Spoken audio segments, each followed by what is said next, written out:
Thanks for joining us here today, guys. I think when most people think about online safety, particularly the protection of children, we think first and foremost about social media, and we think about what's on the feeds there. We think about cyberbullying, we think about addictive content. These are all very serious issues. But there is a very serious threat to children that exists on these same platforms that most people in the world don't even know exists. And that's what we're here to talk about today. I'm joined here today by John Tanagho from IJM, Sharon Pursey from SafeToNet, and Barbie from the Philippine Survivor Network. She joins us remotely from the Philippines. John, let's start with you. Can you give us a little bit of an idea of who you are, what your job is, and what are we talking about here? Yeah, I've been leading teams with International Justice Mission for 12 years now, and we have been working to protect children from online sexual exploitation. And just the most simple way to communicate that to our audience is there's a child in the Philippines, and there's an adult who has access to the child. It might be a family member, it might be a neighbor. And they are willing to sexually exploit and abuse that child to make money. And then on the other side of the world, there's a man sitting behind his laptop or on his smartphone, and he's willing to pay to watch a video of that child be sexually abused and exploited. And the sick thing, Rich, is that oftentimes this happens in real time. So these offenders will just get on any video call platform, that we would use, every day just to talk to family and friends around the world or to work, with coworkers remotely. And they get on this video call and they watch a child be sexually abused in real time. People will call this by different names. Sometimes people will inappropriately call it child pornography. But really, this is child sexual abuse material, images and videos and live streams of a child, being harmed for the gratification of someone on the other side of the world.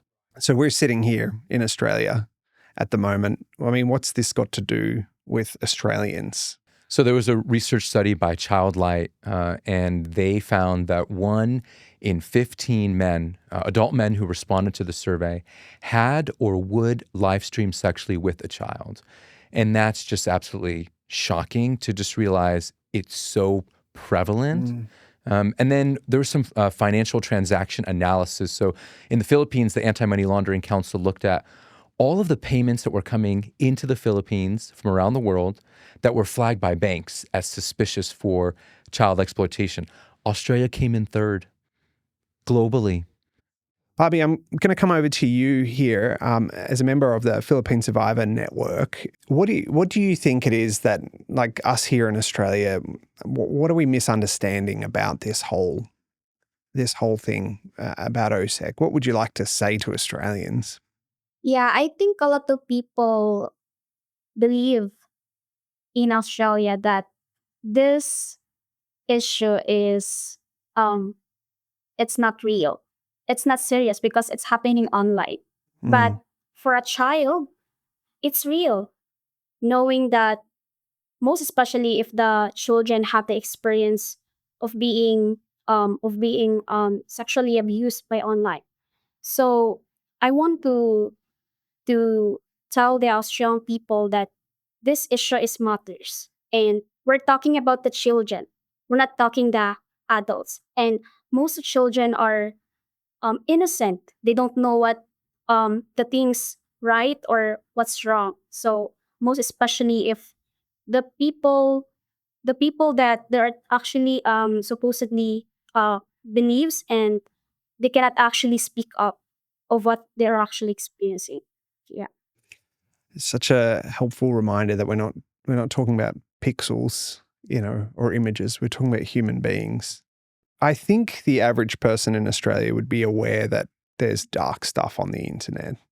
But I think one of the things that's most disturbing about this that you were telling me is that this is not a dark web issue. I mean, it's obviously happening on the dark web, but I think one of the things that is helping it be so prevalent is that it's not happening on the dark web. Yeah, that's right. I mean, honestly, it's happening on everyday messaging apps and video calls, services that we all use, right? So a lot of the cases have been on Microsoft Skype, Facebook Messenger, really, like you name it, household names. And one of the things that we've learned has really come from Australia's Online Safety Act. And the eSafety Commissioner has this power where they can actually ask companies, what are they doing, if anything, to detect live stream child sexual abuse? And household names, like Apple and Microsoft, and Discord and WhatsApp, they've all said they're not taking any steps Wow. to detect live child abuse material that's being created and consumed by their users, for their users, Wow. in real time on these video call services. And so we know it's an industry-wide problem, and it really needs an industry-wide response. So these companies are saying, look, we're not detecting it. We're not doing anything. Sharon, is that because they can't? Is it because they physically can't detect? I mean, if these streams are happening live, can anything be done technically to actually stop this? Absolutely, yes. Right. Yes, it can. So we have developed AI technology called HarmBlock that is trained to detect harmful sexual imagery, including child sexual abuse material, in real time, in live stream. So we can absolutely prevent the exploitation of children in a live stream environment. Okay, so you can detect it. Then what do you do with that information if the technology detects it? What we do is we embed our HarmBlock into the operating system of smart technology. So that could be a mobile phone, a tablet, a laptop, or a watch even. And it's set up so that it is analysing everything that gets rendered to the screen or transmitted via the camera. And if it detects child sexual abuse material, it just doesn't render it to the screen in the first place. So it interrupts the live stream and it would stop that from being rendered to the screen. So the eyes can't see it. Wow. And the recipient who would be receiving the live stream wouldn't be able to see anything. So this is technology you guys have invented? Yes, we have. Wow. So it's in effect an image classifier, which we know all about. We have them on our phones already. When you take a picture of a dog, for example, it files it on your phone as a dog and you're able to pull up all the dogs.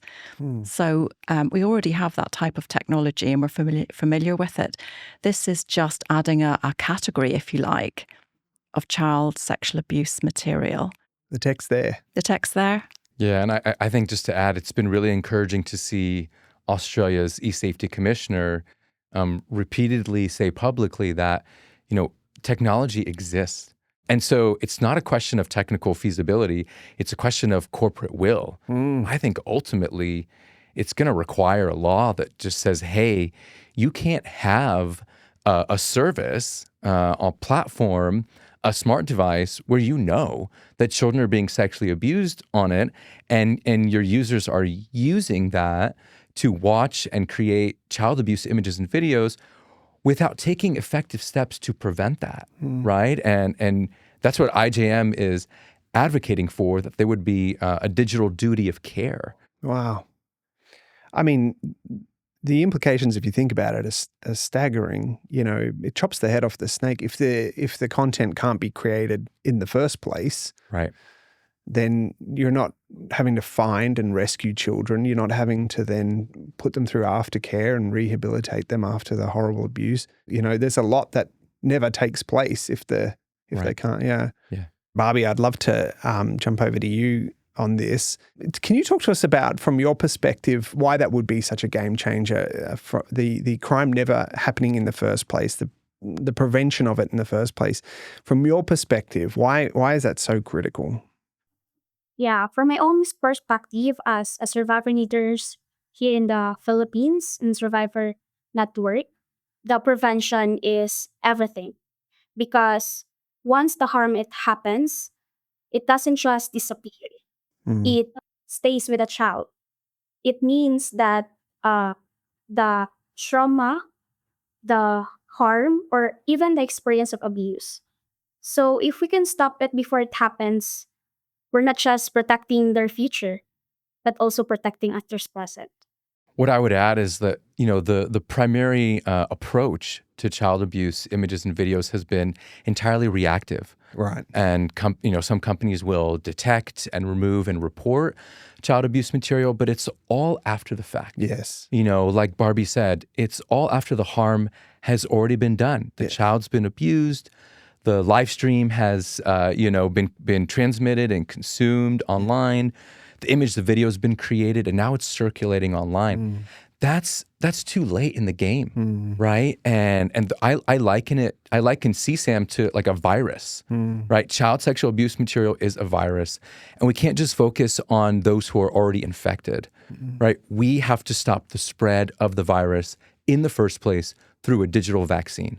So we need to go upstream where child abuse images and videos are being created, and actually like stop that. So yeah, because I'm guessing that's the main barrier here, is that people say, we don't want you monitoring what my camera is taking. Yeah. Like, it's a slippery slope. Yeah. My privacy matters. You start monitoring this stuff, where does it end? All those, is that right? Is that what, people are saying is the... Well, privacy is obviously a concern and an important element.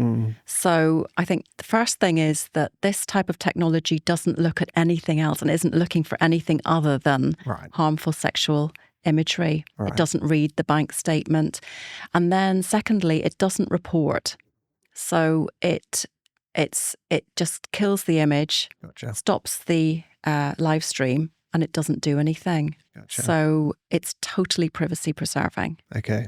Yeah, and I think, people should expect transparency, right? And so if a company is using technology to prevent child abuse material, then, there should be a third party who can audit that and who can, show that it's just detecting and preventing child abuse material. It's not being used, to violate anyone's rights. It's not being used to suppress, political speech or unpopular ideas. And that's really, really important, right? Because we're advocating for the protection of children. We want to respect, human rights are essential, right? I think you also have to ask the question about, like, what about the rights of the child? What about the privacy rights of victims and survivors who their privacy is violated? So I think it's really important, and I love when I get a chance to speak with survivor leaders like Barbie and others from the Philippine Survivor Network, and they talk about, what about our right to privacy? And so I think all we're saying is, hey, like, privacy is the double-sided coin, and we need to balance this.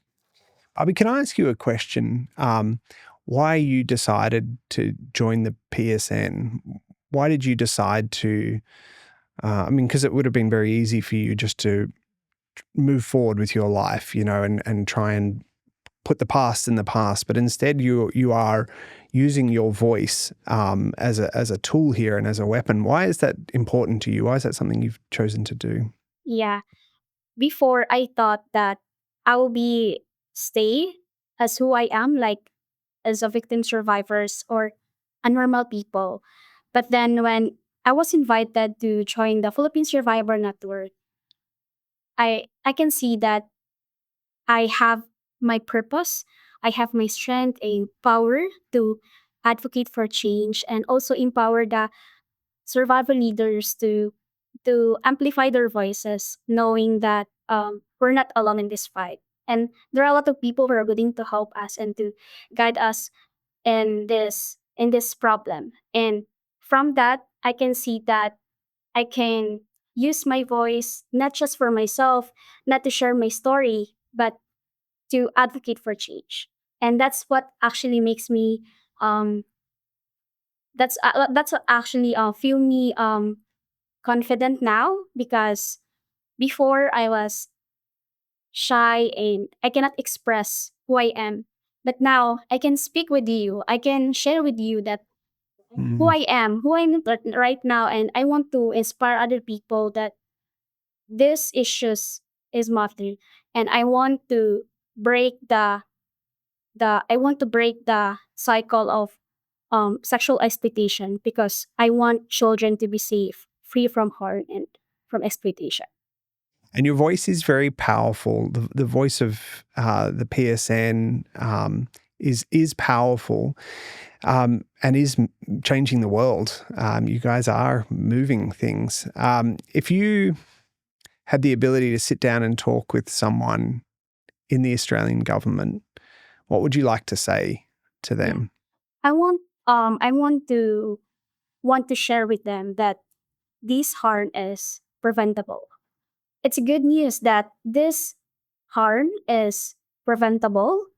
We can do something about it, and we are here as survival leaders to share our insights and our thoughts that our voices matters.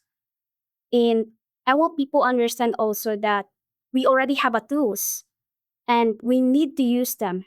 Like we already have the new AI driven who can detect, disrupt, and prevent the sexual exploitation and sexual abuse materials like the images, videos, and live stream. Not only for children but for adults also. Not to harm them but will protect them on how they can actually use it. Thank you, Barbie. It's amazing. Sharon, do you think there's a world where, we look back at the generation before us and we think, goodness, you let them smoke on planes, like we think it's insane that it just cigarettes used to be just, so readily available and people saying it was healthy. Is there a world that the next generation looks back and says, oh my goodness, I can't believe those devices used to be able to have child sexual? So absolutely, yes. And we've started that world. That world has started to exist already because there's already a device that we've integrated into and it's live in Australia and the UK. Wow. And what that does is that sets a precedent. It's undeniable. And that's given us the power in a way when we talk to policymakers to give them confidence to mandate this. All right. Well, let's one question to wrap us up here for all of you. So we do feel like we're on a pivot moment here potentially. We feel like we're maybe at the cusp of something quite historical. What do you see the future looking like optimistically here? Yeah. What would you like to see the future looking like, John? Yeah, I think policymakers in Australia, in the UK, really around the world are realizing that we have to start preventing instead of reacting. And I think child abuse material, images, videos, live streams, of course, they, deeply scar and harm victims. This also harms the individual who's watching the abuse. And I think, the research is bearing this out. Yeah. Like people who look at child abuse images and videos and live streams, they go down a very dark path, right? And if I'm a spouse or I'm a mom or I'm a sister, like I don't want my husband or my son or my brother to be able to access child abuse images and videos. I don't want it to be so easy, right? So I just think the reality is this is harmful for everyone. And so if Australian policymakers have to realize, like, we don't want child abuse material in Australia. Yeah. We don't want it on our screens. We don't want it on the internet, our platforms, on smart devices. And really, we need to start preventing it because it's bad for everybody. Yeah. Amazing. Sharon? Well, I would agree with that wholeheartedly. I think we've reached the bottom. Yes. We're now going to move towards a new way of living online where we put safety at the heart of everything. So in the words of Julian Inman Grant, it's safety by design, and that's how we start building outwards on that. So no longer will we worry about our own children and our young men. And we move into a society where technology is good, and that fear, that underlying fear that we all have starts to go away, and that we get governments digging in to the good technology, the safety tech, digging into it, understanding, exploring, looking at accuracy, looking at privacy, and then bringing more harms in that we can start removing and taking away. All of these other worries that we could go on all day about. But we can start to train algorithms on detecting and blocking other things as well that are polluting our own children and the children in the Philippines as well. So an optimistic future where we have a different type of online experience. Barbie, what about you? How do you see the future? Yeah, I see a future. I see a hopeful future that tech companies, survivor leaders, and governments are working together to stop this crime, these issues, because we are protecting children, and it's our priority to stop this violence in a future where also our children can be feeling safe, protected, and free from harm, because this issues is global. It's a global problem, and I want also to see that um the survivor leaders will stand with the other victim survivors who cannot speak, because we want them to be empowered to share their stories, because they're not alone.